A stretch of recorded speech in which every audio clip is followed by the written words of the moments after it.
When I answered the phone call from my daughter Sarah at 3 p.m. on a Tuesday afternoon, I never imagined those next few words would shatter the carefully constructed illusion I'd been living in for the past 4 years.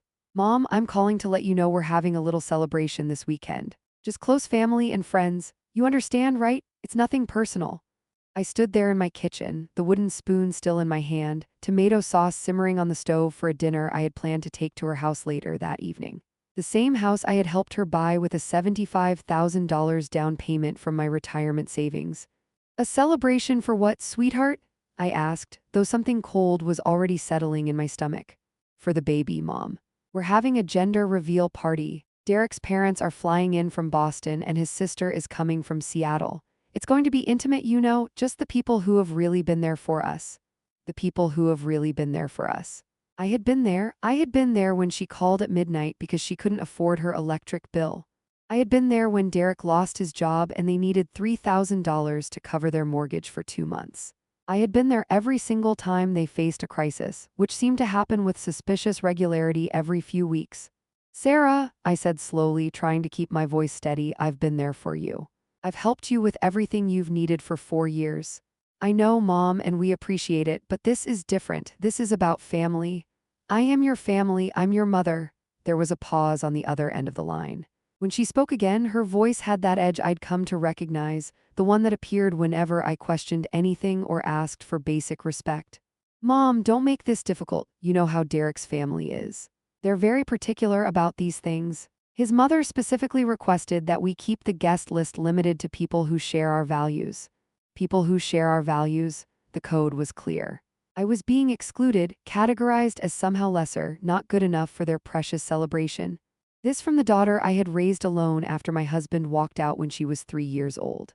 The daughter I had worked 2 jobs to put through college. The daughter whose wedding I had paid for entirely, a $45,000 affair at a vineyard because it's what Derek's family expects.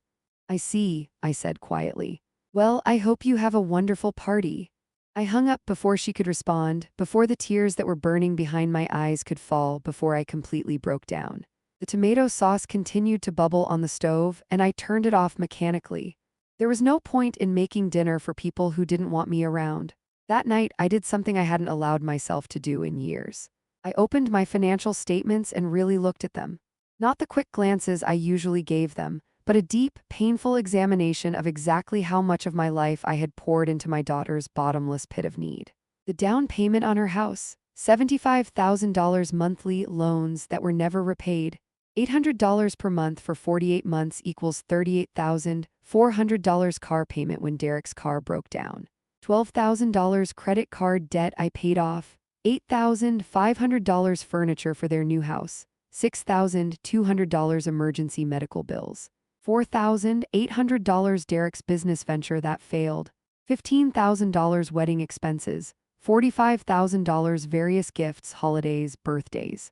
Approximately $8,000, the total came to $212,900.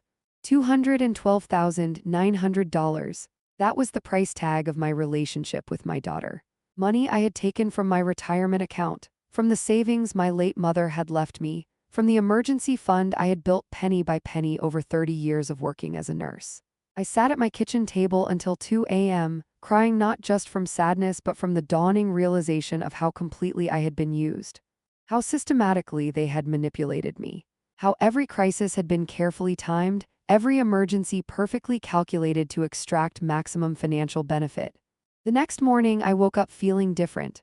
The tears were gone, replaced by something cold and clear. I looked at myself in the bathroom mirror and barely recognized the woman staring back at me. When had I become so desperate for my daughter's approval that I'd bankrupted my own future?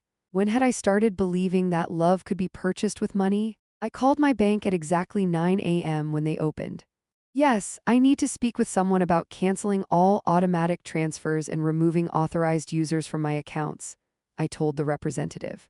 Of course, Mrs. Patricia Thompson, can I ask if there's a problem? No problem at all, I said calmly. I'm just finally solving one. By 10 a.m., Sarah no longer had access to my accounts. The automatic $800 monthly transfer was canceled. The credit card I had co-signed for them was frozen. Every financial connection between us was severed with a few clicks and signatures. My phone started ringing at 10:15 a.m. Sarah's name flashed on the screen. I let it go to voicemail. She called again and again. By noon, I had 17 missed calls and 23 text messages. The messages started polite. Mom, can you call me? Need to discuss something. Then concerned, Mom, are you okay? I'm worried. Please call. Then urgent, Mom, the bank says you canceled the transfers. There must be a mistake. Call me immediately. Then angry. What the hell is going on? You can't just cut us off like this. We have bills. And finally, threatening, Derek is calling his lawyer. You can't do this. You're our co-signer. You have legal obligations. I read every message with a strange sense of detachment. This was the real Sarah, the one who only surfaced when her cash flow was interrupted.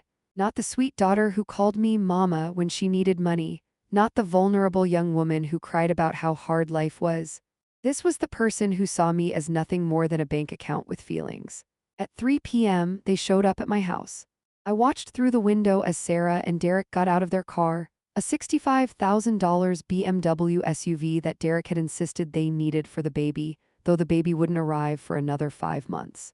I opened the door before they could knock, not wanting to give them the satisfaction of banging on it dramatically. Mom, what is going on? Sarah demanded, pushing past me into my living room. The bank froze everything. Do you have any idea what you've done? I know exactly what I've done, I replied calmly. I've taken back control of my own finances. Derek stepped forward, his face red with anger. Patricia, we have a signed agreement. You're legally obligated to continue the support payments until what, Derek? Until I die? Until I'm completely broke? I read that agreement you had me sign, and I've already spoken with an attorney. It's not legally binding because it was signed under duress and with misrepresentation of facts. Sarah's eyes widened. You talked to a lawyer about us, your own family? Yes, I did. Just like you were planning to talk to a lawyer about me, Derek just mentioned it. They exchanged a quick glance and I knew I'd caught them. They had been planning something, probably trying to figure out how to legally force me to continue funding their lifestyle. Mom, this is insane, Sarah said, and I heard that familiar manipulation creeping into her voice, the softening of her tone, the slight tremor designed to trigger my protective instincts. We're about to have a baby, your grandchild. How can you abandon us at a time like this? I'm not abandoning anyone. You're both adults with college degrees and no disabilities preventing you from working. Derek, you're a perfectly healthy 37-year-old man. Sarah, you're 34 and capable of working until at least your 7th month of pregnancy if you choose to. You don't need my money, you've just gotten comfortable living off it. We made life decisions based on your support, Derek shouted. We bought that house because you said you'd help us. We planned our lives around your commitments. No, I said, my voice harder than I'd ever heard it. You made assumptions. You built a lifestyle you couldn't afford and expected me to subsidize it indefinitely. That's not planning, that's exploitation. Sarah's face transformed from fake concern to genuine rage. You selfish bitch. We've put up with your neediness, your constant wanting to be involved in our lives, your pathetic attempts to buy our love, buy your love, I repeated slowly. Say that again, Sarah. She realized what she'd revealed, but it was too late to take it back. The truth was out, hanging in the air between us like poison gas. You know what I mean, she backtracked quickly. You've always used money to manipulate us, to make us feel guilty, to force us to include you in things, like your gender reveal party. The one I'm not invited to because I don't share your values? Derek grabbed Sarah's arm. Let's go, she's clearly having some kind of breakdown. We'll handle this through proper legal channels. Get out of my house, I said quietly. And don't come back unless you're invited. You're making the biggest mistake of your life, Sarah hissed as Derek pulled her toward the door. You're going to end up alone, miserable, with no one to take care of you. And when that happens, don't come crying to us. I've been alone for 4 years, Sarah. I've just been too blind to see it. After they left, I sat in the silence of my living room, surrounded by the photos of a daughter who no longer existed, if she ever had. Every smiling picture on my walls was a lie, a performance for the camera before another request for money. The next 3 weeks were brutal. Sarah launched a full-scale campaign designed to break me down. She had Derek's mother call me, lecturing me about family obligations and suggesting I was mentally unstable. She had Derek's sister send me long emails about how I was damaging my grandchild's future. She posted vague messages on social media about toxic family members and cutting out negative influences, which all her friends liked and commented on with supportive messages about her bravery. She even called my sister Rebecca in Florida, crying about how I had suddenly changed and cut her off without explanation, conveniently leaving out the part about the $212,900 or the gender reveal party exclusion. Rebecca called me immediately. "Patty, what's going on? Sarah says you've stopped helping them with the baby expenses." "Rebecca, did she tell you that she uninvited me from her gender reveal party because I don't share their values?" "What?" "No, she said you were invited but chose not to come because you were mad about something trivial." I spent an hour telling Rebecca everything. The money, the manipulation, the constant crises, the exclusion, the lawyer threats. When I finished, my sister was silent for a long moment. "Patty, why didn't you tell me this was happening?" "Because I was ashamed," I admitted. I was ashamed that my own daughter was using me. I was ashamed that I'd let it go on so long. I was ashamed that I'd confused being needed with being loved. "Jesus Christ," Rebecca breathed. "Do you know what this is called? It's called elder financial abuse. It's a crime, Patty. I know that now. What are you going to do?" "I'm going to live my life. For the first time in 4 years, I'm going to actually live it." And I did. I started small. I went to the gym and rejoined the water aerobics class I'd quit because the $30 monthly fee seemed wasteful when Sarah needed money. I renewed my membership at the community theater where I used to volunteer before every evening became potentially interrupted by a crisis call from Sarah. I reconnected with my friend Margaret, who I'd gradually drifted away from because she gently suggested that Sarah was taking advantage of me, and I hadn't wanted to hear it. "Patty," Margaret exclaimed when I called her. "My God, I've missed you. Are you okay?" "I'm getting there," I told her. "And Margaret, you were right about everything." We met for coffee the next day and I told her the whole story. Margaret listened with the kind of patient attention I'd forgotten existed, attention that wasn't calculating what it could get from me. "You know what you need," Margaret said when I finished. "You need to do something completely for yourself. Something that has nothing to do with Sarah or money or obligation. Something that's just pure joy." "Like what?" "Like that trip to Ireland you always talked about. The one you postponed every year because Sarah needed something. The Ireland trip. I'd been planning it for a decade, saving money in a separate account labeled Patricia's Dream Trip. Except every time I got close to having enough, an emergency would arise, and the Ireland money would get redirected to Sarah's latest crisis. "I don't have enough anymore," I said sadly. "That account was one of the ones I drained." Margaret leaned forward. "But you stopped giving Sarah money 3 weeks ago. That's $800 a month you're no longer hemorrhaging. Plus whatever emergencies you're no longer covering. How long would it take you to save up for the trip now?" I did the mental math. With my pension and social security and without the constant drain of Sarah's needs, I could probably save $1,500 a month comfortably. The trip I'd priced out would cost about $6,000 for 2 weeks. 4 months. I could go to Ireland in 4 months. The realization made me laugh, actually laugh, for the first time since this nightmare began. That afternoon, I opened a new account at a different bank, one where Sarah had never had access. I labeled it Ireland 2024 and made the first transfer, $1,500. It felt simultaneously reckless and absolutely right, but Sarah wasn't done fighting. 2 weeks later, I received a certified letter from a law office. My hands shook as I opened it. Notice of intent to sue for breach of verbal contract and intentional infliction of emotional distress. They were actually suing me. My daughter was taking me to court for stopping the money flow. The letter claimed that I had made verbal commitments to support them through Sarah's pregnancy and the baby's first year, that my sudden withdrawal of support had caused them severe emotional distress and financial hardship, that I had recklessly disregarded their well-being and my grandchild's future. The amount they were suing for, $50,000 plus attorney fees. I called Rebecca immediately, my voice shaking. "They're suing me. Sarah and Derek are actually suing me." "Those absolute parasites," Rebecca said. "Okay, don't panic. First thing tomorrow, you're hiring a lawyer, a good one. I'm paying for it if I have to." "Rebecca, you don't need to." "Patty, shut up and let me help you. That's what actual family does. They help without keeping a running tab or expecting you to bankrupt yourself." The next day, I met with attorney Linda Morrison, a woman in her 50s with sharp eyes and an even sharper reputation for dealing with family law cases. I brought every financial document I had, all the bank statements, the transfer records, the canceled checks, the text messages asking for money. Linda reviewed everything methodically, occasionally making notes. After an hour, she looked up at me with an expression that was part sympathy, part anger. "Mrs. Thompson, I'm going to be blunt with you. Your daughter and son-in-law have engaged in what's legally termed elder financial exploitation. In this state, that's not just a civil matter, it can be criminal. Criminal, yes. You're 68 years old, which qualifies you as a vulnerable adult under state law. They systematically extracted over $200,000 from you through manipulation and false pretenses. The law takes this seriously. I don't want to press criminal charges against my daughter, I said quickly. I understand, but you should know that you have that option. As for their lawsuit, it's frivolous and likely violates anti-SLAPP statutes, that's strategic lawsuit against public participation. Basically, they're suing you to punish you for exercising your legal rights.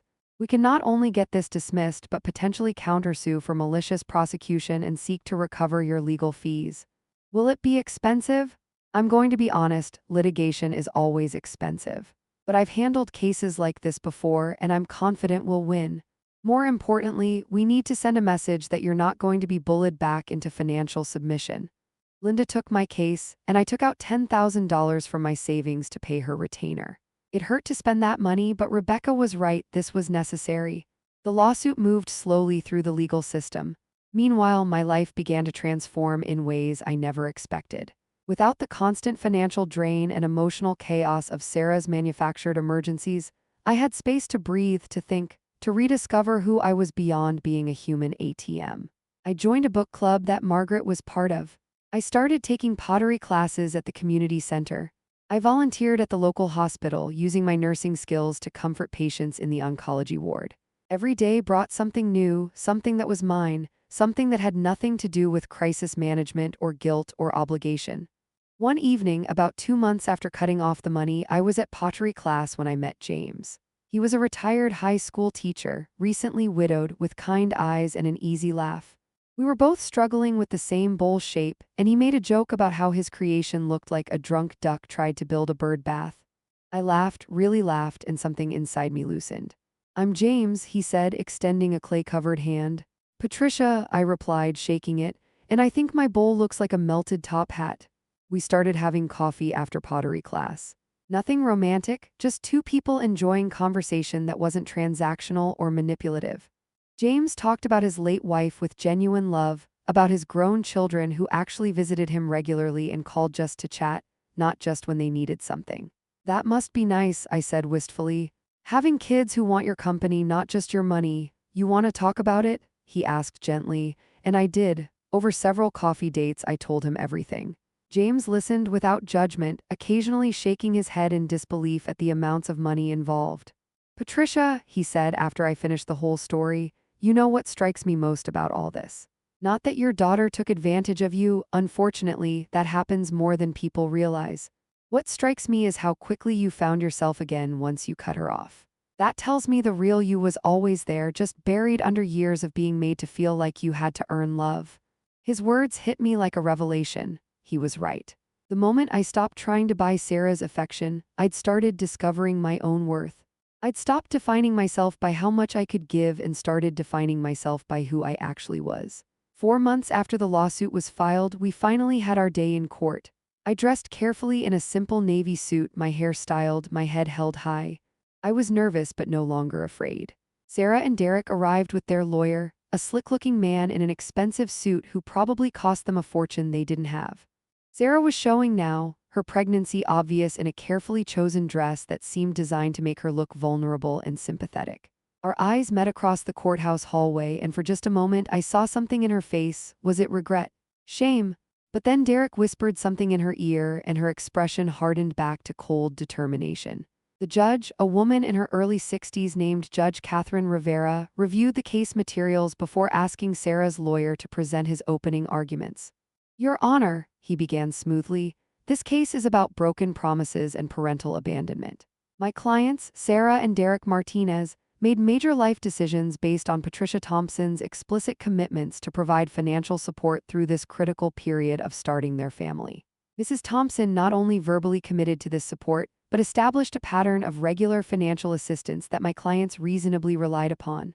Her sudden, unexplained withdrawal of support has caused severe emotional distress and financial hardship during my client's pregnancy, a particularly vulnerable time."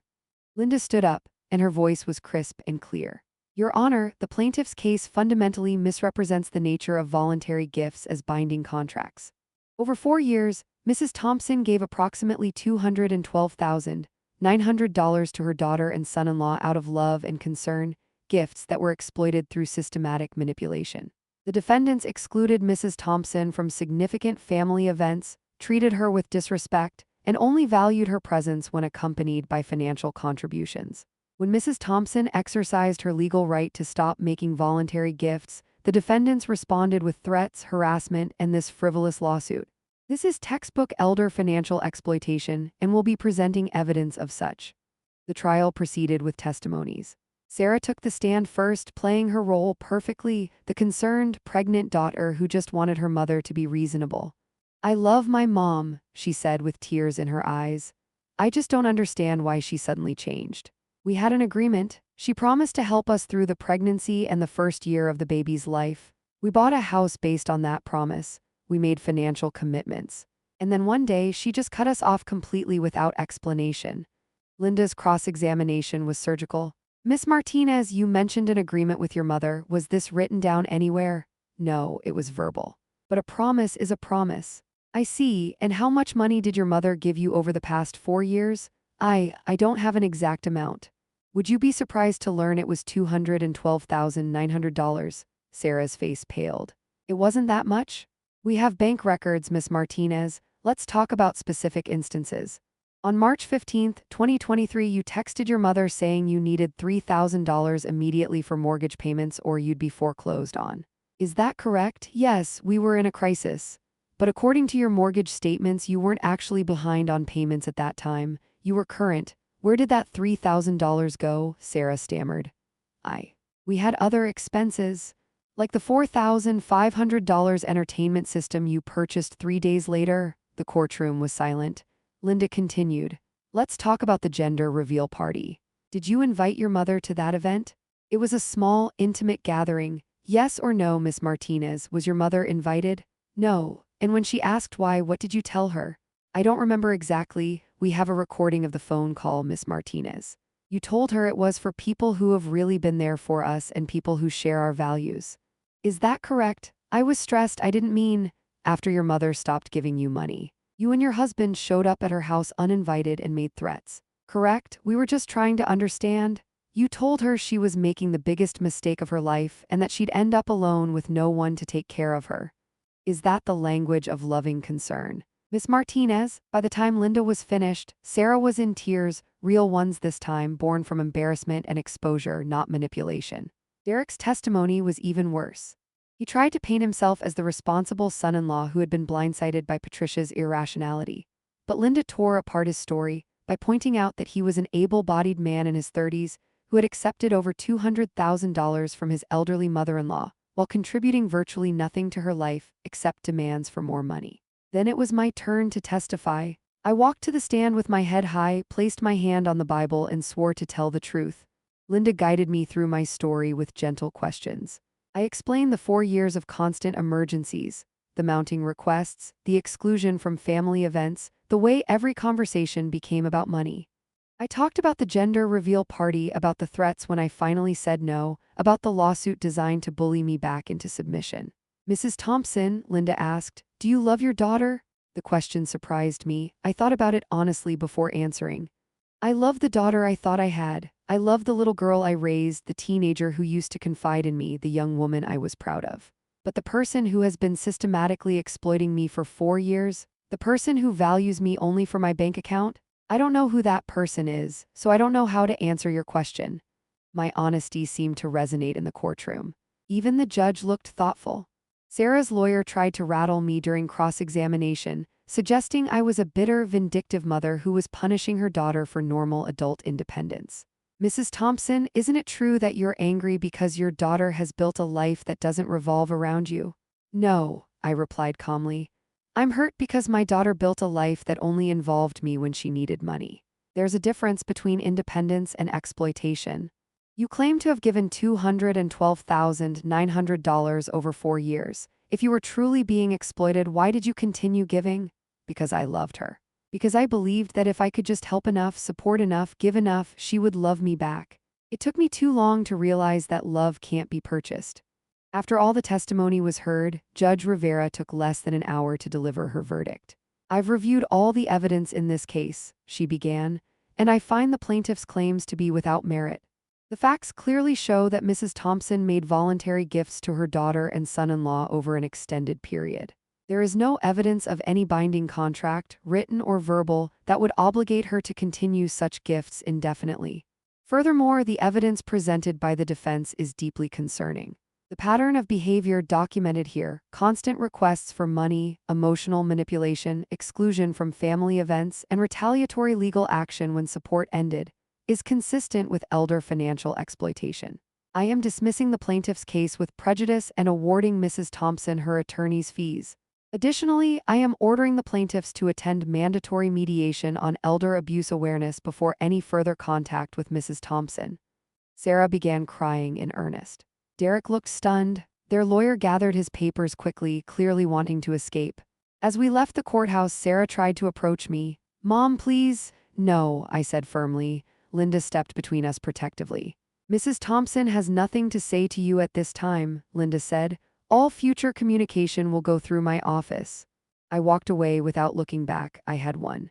Not just the court case, but something more important. I had won myself back. That evening, Margaret, Rebecca, who had flown in for the trial, James, and Linda gathered at my house for a small celebration. We toasted with wine, laughed about the lawyer's face when Linda presented the evidence, and talked about the future. "So," Margaret said with a mischievous smile, "when are you booking that Ireland trip?" I looked at my friends, real friends, people who cared about me as a person, and smiled. "Actually, I'm thinking about something bigger. Ireland in the spring, maybe Scotland in the summer. I have 4 years of living to catch up on." "That's my sister," Rebecca said proudly, finally putting herself first. James raised his glass. "To Patricia, may she never again confuse being needed with being valued." We clinked glasses, and I felt something I hadn't experienced in years, pure, uncomplicated happiness. 3 months later, I was in Dublin, standing in front of Trinity College looking at the Book of Kells. The ancient manuscript was breathtaking, but what moved me more was the realization that I was here.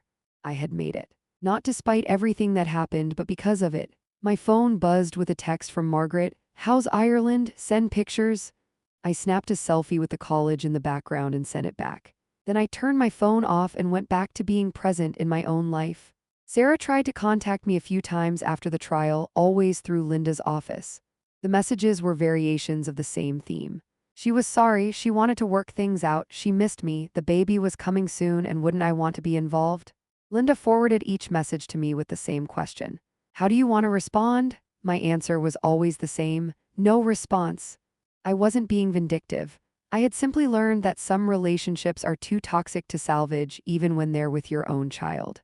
Sarah had shown me repeatedly who she was, a person who saw me as a resource rather than a mother, and I had finally chosen to believe her. The baby, my granddaughter, was born in late October. I saw the announcement on social media. Emma Rose Martinez, 7 pounds 3 ounces, blessed to be surrounded by family who loves her. I looked at the photo of the tiny newborn and felt nothing, no surge of grandmotherly love, no desperate need to be involved. Just a mild observation that she looked healthy and a hope that she would grow up with better values than her parents. Margaret found me looking at the photo. "You okay?" "I'm fine," I said, and I meant it. I'm genuinely fine. No regrets. I thought about it honestly. I regret the money I wasted. I regret the years I spent being manipulated, but I don't regret standing up for myself. And I don't regret walking away. "Good," Margaret said firmly, "because you deserve so much better than what they gave you." Life moved forward. I continued my pottery classes and actually got decent at it. James and I grew closer, not rushing into anything, just enjoying each other's company. I traveled more, volunteered more, laughed more. On my 69th birthday, my friends threw me a surprise party. Real friends, people who showed up because they wanted to celebrate me, not because they wanted something from me. The difference was everything. Rebecca pulled me aside during the party. "Patty, I'm so proud of you. You've completely transformed in the past year." "I haven't transformed," I corrected her. "I've just finally stopped pretending to be someone I'm not, someone who could buy love, someone who would accept crumbs of affection as payment for financial support. I'm just being myself again." "Well, yourself is pretty damn amazing." As I looked around at the friends gathered in my living room, Margaret, James, Linda, my book club members, my pottery classmates, I realized Rebecca was right. Not about me being amazing, but about the transformation. I had spent 4 years diminishing myself, making myself smaller and smaller to fit into the narrow role Sarah had assigned me, the bank. Now I was expanding again, filling up all the space in my own life, taking up room without apology, existing fully as myself. 1 year after cutting off Sarah financially, I received a letter, not from Sarah, but from Derek. It was handwritten, not typed by a lawyer, and it was different from anything they'd sent before. Patricia, it began. I'm writing this without Sarah's knowledge. We've been in therapy, court mandated at first, but we've continued going because we needed it. I've come to realize how badly we treated you, how we used you, how we took advantage of your love and generosity. Sarah is still struggling to see it clearly. She's been raised in a culture where family helps family, and she genuinely doesn't understand why our expectation of financial support was wrong. But I'm starting to understand. My therapist helped me see that we weren't treating you like family, we were treating you like an inheritance we could access early. I don't expect forgiveness. I don't even expect a response. I just wanted you to know that at least one of us sees the truth now. And I'm sorry, I'm deeply, genuinely sorry. Emma is beautiful, she has your eyes, I thought you'd want to know that. Derek, I read the letter 3 times. It was the first genuine apology I'd received, the first acknowledgement that what they did was wrong. But it didn't change anything. An apology, no matter how sincere, couldn't undo 4 years of exploitation. It couldn't restore trust that had been systematically destroyed. I showed the letter to Linda, who read it carefully. It's a start, she said, but it's just words. Changed behavior over time is what matters. Do I respond? I asked. That's entirely up to you, but if you do, be clear about your boundaries. I thought about it for a week. Finally, I wrote a brief response. Derek, I appreciate your honesty and your willingness to look at your behavior critically. True change takes time and consistent action, not just words. I wish you and Sarah well in your therapy and in raising Emma. Perhaps someday, when there's been demonstrated change over an extended period, we can discuss rebuilding some form of relationship. Until then, I need to protect my own well-being. Patricia, I mailed it and felt at peace with my decision. I wasn't slamming the door forever, but I wasn't throwing it wide open either. I was setting a boundary and maintaining it, something I should have done 4 years earlier. Months passed. Spring came again, and I planned another trip, this time to Scotland with Margaret. James had become a steady, comfortable presence in my life. We'd started talking about maybe moving in together, taking things slow, building something real. One afternoon, I was in my garden planting roses when my phone rang. Unknown number, but local area code. I almost didn't answer, but something made me pick up. Hello, Mom, it's Sarah. I stood up from the garden, my heart suddenly pounding. Sarah, I know I'm not supposed to call you directly. Linda probably has a process for this, but I needed to talk to you. Can we meet, please? There was something different in her voice. Not the manipulative sweetness I'd come to recognize, not the entitled anger, something raw and uncertain. Why? I asked simply. Because I owe you an apology, a real one, face to face. Derek already apologized. I know, and he's been different since therapy, better. He made me see things I didn't want to see about myself. About us, about what we did to you. I was silent, weighing whether this was genuine or just another manipulation. After everything, could I trust anything she said? Mom, I'm not asking for money. I'm not asking for anything except a chance to say I'm sorry. 30 minutes, that's all. If you never want to see me again after that, I'll respect it. Against my better judgment, I agreed. We met 3 days later at a neutral location, a coffee shop neither of us frequented, where we couldn't be ambushed by memories or expectations. Sarah arrived looking different. Tired, certainly. Emma was 6 months old now and probably not sleeping through the night. But there was something else, a humility I'd never seen in her before. We sat down across from each other, 2 cups of coffee between us like a demilitarized zone. Thank you for coming, Sarah began. I wasn't sure you would. I almost didn't. She nodded, accepting that. Mom, I've spent the last 8 months in therapy individually and with Derek. And I've had to face some really ugly truths about myself. Such as the fact that I've been using you since Dad left, not just for the past 4 years, my whole life. I learned early that if I cried or created a crisis, you would fix it. You would give me whatever I needed, and I exploited that. I said nothing, just listened. The therapist made me do this exercise where I had to list every time I contacted you in the past 5 years and categorize each contact. Was I calling to share good news, to ask about your life, to have a real conversation, or was I calling because I needed something? And what did you find? 97% of my contacts with you were requests for money or help. 97%, Mom, that's not a daughter, that's a parasite. The blunt self-assessment surprised me. This was more honest than anything she'd ever said to me. The gender reveal party, she continued, her voice breaking. God, Mom, I can't even explain what I was thinking.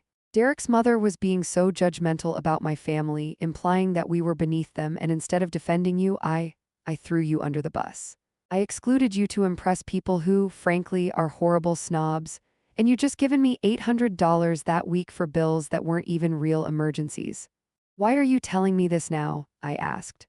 What changed? Emma changed everything. When she was born and they put her in my arms, my first thought was, I hope she never treats me the way I've treated my mother.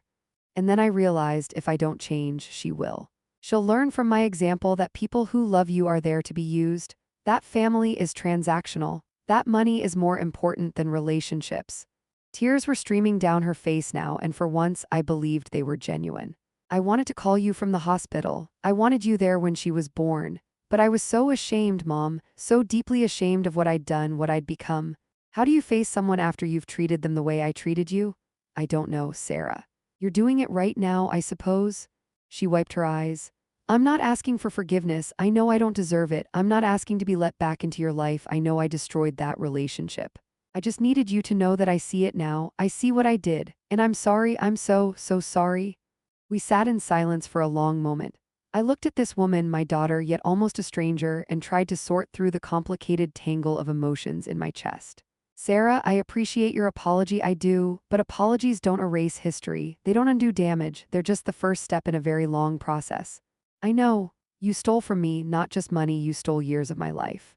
Years I spent anxious and stressed, sacrificing my own well-being to fund your lifestyle. You excluded me from important moments. You sued me when I finally stood up for myself. You tried to paint me as mentally incompetent to get control of my money. Those aren't small things, Sarah. Those are profound betrayals. I know, she whispered. I know they are. So where does that leave us? She looked at me with red-rimmed eyes. I don't know. Where do you want it to leave us? It was the right question. For the first time in our relationship, she was giving me the power to decide. I need time, I said finally. I need to see if this change is real or if it's just temporary remorse. I need to see if you can maintain boundaries and respect my autonomy. I need to see if you can be in my life as a daughter, not as someone who needs something from me. That's fair. And I need you to understand that even if we rebuild something, it will never be what it was. I can't go back to being the mother who drops everything to solve your problems. I can't go back to being your safety net. You're a 34-year-old woman with a child of your own. You need to build your own life. We have been, she said quietly. Derek got a better job. We sold the house. It was too expensive. You were right about that. We moved to a smaller place that we can actually afford. We're living within our means for the first time in our marriage. And it's hard, Mom, it's really hard, but it's also honest. We're not constantly juggling lies and manufactured emergencies. We're just living our real life. This was the most grown-up I'd ever heard Sarah sound. I'm glad you're making those changes, I said. That's the kind of change that matters, behavioral, sustained, real. Can I show you something? Sarah asked, pulling out her phone. She scrolled through photos and handed it to me. Emma, my granddaughter. 6 months old now, with bright eyes and a gummy smile. And yes, she had my eyes. Derek had been right about that. Looking at her face, I felt something shift inside me. Not instant grandmother love, I wasn't ready for that, but a recognition of possibility, of potential, of maybe. She's beautiful, I said honestly, handing back the phone. She is, and I want her to know her grandmother. But only if you want that too, only if and when you're ready. I don't know when or if I'll be ready, Sarah. I understand. Can I ask one thing though? What? Can we do this again? Can we meet like this maybe once a month just to talk? No requests, no expectations, just trying to know each other again as people. I considered it carefully. Every instinct I developed over the past year screamed at me to say no, to protect myself, to maintain my boundaries. But another part of me, a smaller, more hopeful part, wondered if maybe, just maybe, this was genuine. Once a month, I said slowly. Here at this coffee shop, 1 hour, and if at any point you ask me for money or try to manipulate me, we're done. Permanently? Deal, she said immediately. Thank you, Mom. Thank you for even giving me this chance. We finished our coffee in less uncomfortable silence, making small talk about neutral topics. When we stood to leave, Sarah hesitated, then asked, "Can I hug you?" I hesitated too. Then nodded. The hug was brief, awkward, full of uncertainty, but it was something. As I drove home, I called Margaret to process what had just happened. "Do you think she's really changed?" Margaret asked after I told her everything.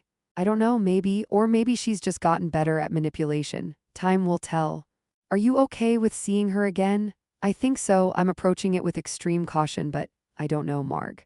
There was something different about her today, something genuine, or I'm a fool who's about to be taken advantage of again." "You're not a fool, Patty. You're someone who's finally operating from a place of strength rather than desperation. If Sarah tries to manipulate you again, you'll see it clearly and shut it down. You're not the same woman you were a year ago." She was right. A year ago, I would have collapsed at the first sign of Sarah's tears, immediately forgiven everything, probably offered money to help with Emma. Now I could hold my boundaries while still leaving room for the possibility of healing. True to her word, Sarah contacted me a month later to set up our next coffee meeting. And the month after that, and the month after that. The meetings were strange at first, two women who shared DNA and history but barely knew each other, trying to build something from the rubble of a destroyed relationship. But slowly, painfully, something did begin to build. Sarah kept to her word. She never asked for money. She never created emergencies. She talked about her life honestly, the struggles of new motherhood, the challenges of adjusting to a tighter budget, the ways therapy was forcing her to confront uncomfortable truths about herself. I talked about my life too, my travels, my pottery, my friendship with James, my volunteer work. Things that had nothing to do with being her mother or her ATM. 6 months into our monthly meetings, Sarah said something that surprised me. "You seem happier now than you ever did when you were helping us financially." "I am happier." "Why?" "Because I'm living for myself. Because I'm not constantly anxious about your next crisis. Because I've learned that I don't have to set myself on fire to keep others warm." She was quiet for a moment. "I robbed you of that happiness for years." "Yes, you did. But I also allowed it. I confused enabling with love. I thought being needed was the same as being valued. We were both wrong in different ways." "Can I meet James?" she asked suddenly. "I know I don't have the right to ask, but I'd like to meet someone who makes you happy." It was such an unexpected request that I didn't know how to respond at first. "Why?" "Because I want to know you, Mom. The real you, not just the version of you that existed to serve my needs. And James is part of your real life." 2 weeks later, Sarah, Derek, and Emma came to my house for Sunday brunch. I was nervous in a way I hadn't been in years. Not nervous that they'd take advantage of me, but nervous about mixing my old life with my new one. James was wonderful, kind, and gracious with Sarah and Derek without being a pushover. Margaret came too, providing moral support and a buffer if things got uncomfortable. Emma was crawling now, pulling herself up on furniture, babbling in that proto-language that almost sounded like words. When she crawled over to me and pulled herself up using my leg, looking up at me with those familiar eyes, I felt something crack open in my chest. I picked her up carefully, and she immediately grabbed my glasses with chubby fingers, laughing when I made an exaggerated, surprised face. "She likes you," Sarah said softly. "She likes my glasses," I corrected, but I was smiling. We had a pleasant brunch. No one asked for money. No one created a crisis. Derek talked about his new job with genuine pride. Sarah talked about taking online classes to finish her degree. They were building a real life, and they were doing it without using me as a crutch. After they left, James put his arm around me. "That was nice." "It was," I agreed, surprised to find I meant it. "Think you'll ever fully forgive her?" "I don't know, but I think I might be able to build something new with her. Not the same relationship we had that's dead and buried. But maybe something more honest, more balanced. Something where we're both just people, not roles." "That sounds healthy." "It does, doesn't it?" A year and a half after cutting off Sarah financially, I stood in my bathroom getting ready for Emma's first birthday party. Sarah had invited me weeks ago, giving me plenty of time to decide if I wanted to attend. I had decided yes. The party was at their small apartment, nothing fancy. Just family and a few friends, homemade decorations, a simple cake. Sarah had specifically told me not to bring an expensive gift, just bring yourself, Mom. That's what Emma needs. So I brought myself in a $20 board book, nothing extravagant. The party was sweet and genuine. Emma, wearing a tiny crown that kept sliding over her eyes, smashed her face into her cake while everyone laughed and took photos. Derek's parents were there, the same people whose approval Sarah had once valued over my presence, and they were polite but distant. I didn't care. What mattered was watching Sarah be a mother, patient and loving with Emma, and seeing the way she'd look over at me occasionally, seeking not approval or money, but just acknowledgement. Connection. At the end of the party, as I was getting ready to leave, Sarah walked me to my car. "Thank you for coming," she said. "It meant a lot. Thank you for inviting me. Mom, I know we're not where we used to be. I know we might never be, but I want you to know that I'm grateful for this, whatever this is that we're building." "Me too," I said honestly. As I drove home, I thought about the journey of the past 18 months. I'd lost $212,900 and gained myself. I'd lost the illusion of a loving daughter and gained the possibility of an honest relationship. I'd lost my role as an ATM and gained my dignity. The math worked out in my favor. That night, James came over and we sat on my back porch, watching the stars come out, sipping wine, enjoying the comfortable silence of people who didn't need anything from each other except company. "Penny for your thoughts," he said. "I was thinking about Sarah, about Emma, about how complicated family can be. Any regrets about how you handled everything?" "My only regret is that I didn't do it sooner. I wasted years being afraid of losing her, not realizing I'd already lost the person I thought she was, or maybe she was never that person at all." "Do you think she's really changed?" "I think she's changing. Real change takes years, not months. But I see effort, I see self-awareness. I see someone trying to be better. That's all anyone can do. And if she backslides, if she asks for money again, then I'll say no, and I'll be okay with that. Because I finally understand that my value as a person, as a mother, as a human being, isn't measured by how much I can give away. It's intrinsic. It exists whether anyone appreciates it or not." James raised his glass. "To intrinsic value." I clinked my glass against his. "And to the wisdom that comes from finally, painfully learning how to say no." We drank to that as the stars wheeled overhead and the night wrapped around us like a comfortable blanket. I thought about where I'd been a year and a half ago. Broken, used, desperate for crumbs of affection from people who saw me as nothing more than a revenue stream. And I thought about where I was now, whole, valued, surrounded by genuine relationships, living a life that was entirely my own. The journey from there to here had been brutal. It had cost me money, tears, sleep, and the loss of the family structure I desperately wanted to believe in. But it had given me something more valuable than any of that. It had given me myself back. My name is Patricia Thompson.